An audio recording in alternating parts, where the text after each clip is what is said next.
नहमदुहु व नसल्ली अला रसूलिहिल करीम अम्मा बाद फ़ाऊज़ु बिल्लाहि मिनश शैतानिर रजीम बिस्मिल्लाहिर रहमानिर रहीम रब्बिश्रह ली सदरी व यस्सिर ली अमरी वहलुल उक़दतम मिन लिसानी यफ़क़हू क़ौली। अस्सलामु अलैकुम व रहमतुल्लाहि व बरकातुहू। सिरातुल मुस्तक़ीम में आप सबको खुशामदीद। पिछले सबक में हमने पढ़ा था कि ग़ज़वा बदर का मंज़र अल्लाह ताला बयान फरमाते हैं।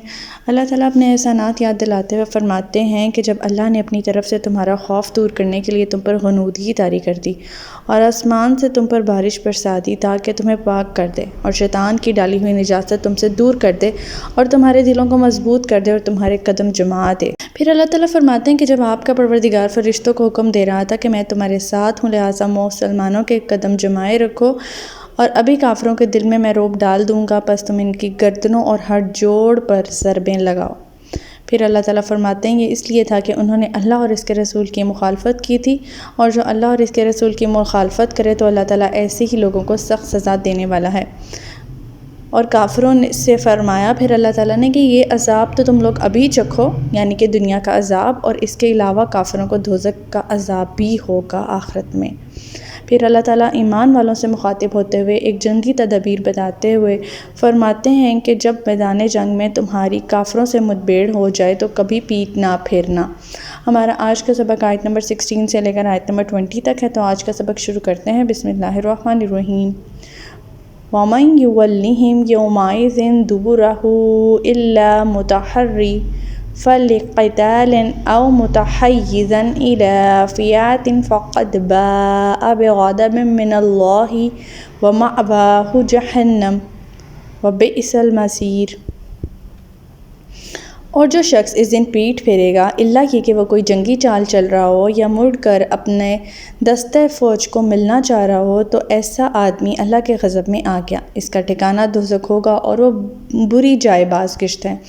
यानी जहाँ पिछली आयत में अल्लाह ताला फरमा रहे थे कि मैदान जंग में जब तुम्हारी काफिरों से मुठभेड़ हो जाए, आमना सामना हो जाए, तो कभी पीठ ना फेरना। अब इसका एक एक्सेप्शन है।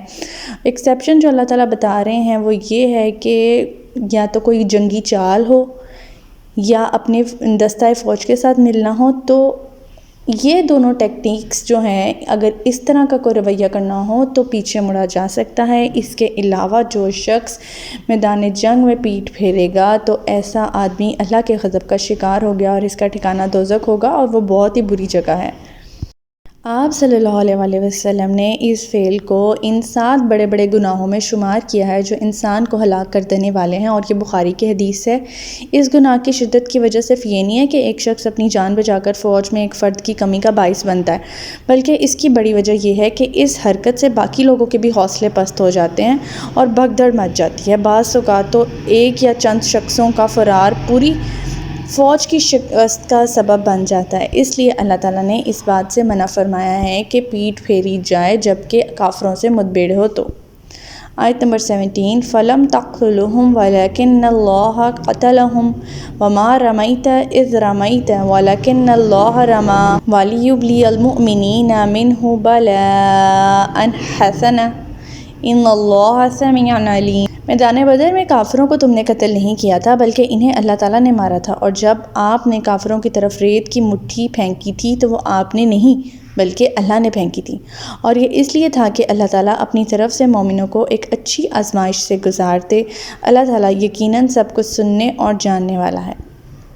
अब ये अल्लाह ताला की मदद की चौथी सूरत थी। मैदान बदर में अल्लाह ताला की मदद की 3 सूरतें हम पिछली आयत में पिछले सबक में पढ़ चुके हैं। ये अब चौथी सूरत यहाँ पे अल्लाह ताला ने बयान की है कि जब जंग पूरे ज़ोरों पर थी, इस वक्त आप सल्लल्लाहु अलैहि वसल्लम ने रेत और कंकरियों की एक मुट्ठी ली और इसे काफिरों के लश्कर की तरफ फेंक दिया और फरमाया शाहिदुल वजूह, इस रेत के ज़रात काफिरों की आंखों में जा लगे जिससे वो आंखें मलते रह गए और इन्हें कुछ सजाई नहीं दे रहा था। इस तरह अल्लाह ताला ने मुसलमानों को मौका दिया कि वो काफिरों को बेदरेक कत्ल कर सकें। अल्लाह ताला फरमाते हैं कि वो मिट्टी तुमने नहीं फेंकी, वो अल्लाह ने फेंकी थी, क्योंकि रवायात में आता है कि कोई काफिर ऐसा नहीं था कि जिसकी आंखों में वो रेत ना गई हो, तो ये खालिस्तन अल्लाह ताला का ही फ़ेल था। आयत नंबर 18, ज़ालिकुम व अन्नल्लाह मुहिनु कैदिल काफिरीन। ये मामला तो तुम्हारे साथ हुआ और अल्लाह ताला यकीनन काफिरों की तदबीर को कमज़ोर करने वाला है।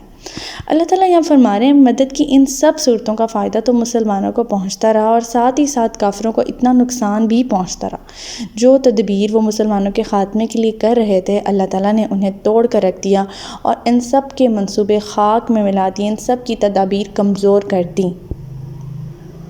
آیت نمبر 19، ان تستفتحوا فقد جاءکم الفتح وان تنتہوا فہو خیر لکم وان تعودوا نعد وَلَن تُغْنِيَ عَنْكُمْ فِئَاتُكُمْ شَيْئًا وَلَوْ كَثُرَتْ وَأَنَّ اللَّهَ مَعَ الْمُؤْمِنِينَ۔ مکہ والو، اگر تم فیصلہ ہی چاہتے تھے تو اب تمہارے پاس وہ آ چکا۔ اب اگر تم باز آ جاؤ تو یہ تمہارے حق میں بہتر ہے، اور اگر پھر پہلے سے کام کرو گے تو ہم بھی ویسا ہی کریں گے، اور تمہاری جمعیت تمہارے کچھ بھی کام نہ آ سکے گی، خواہ وہ کتنی ہی زیادہ ہو۔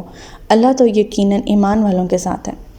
اللہ تعالیٰ اب اپنا فائنل سٹینس کافروں کو دیتے ہوئے کیا فرما رہے ہیں؟ اللہ تعالیٰ فرما رہے ہیں کہ اگر تم لوگ باز آ جاؤ تمہارے حق میں بہتر ہے، لیکن اگر تم نے وہی سرگرمیاں جاری رکھیں تو اللہ تعالیٰ بھی تمہیں ایسے ہی جو ہے تدابیر تمہاری ایسے ہی کمزور کرے گا اور تمہیں ایسے ہی مزہ چکھائے گا جیسے کہ اب تک چکھایا ہے۔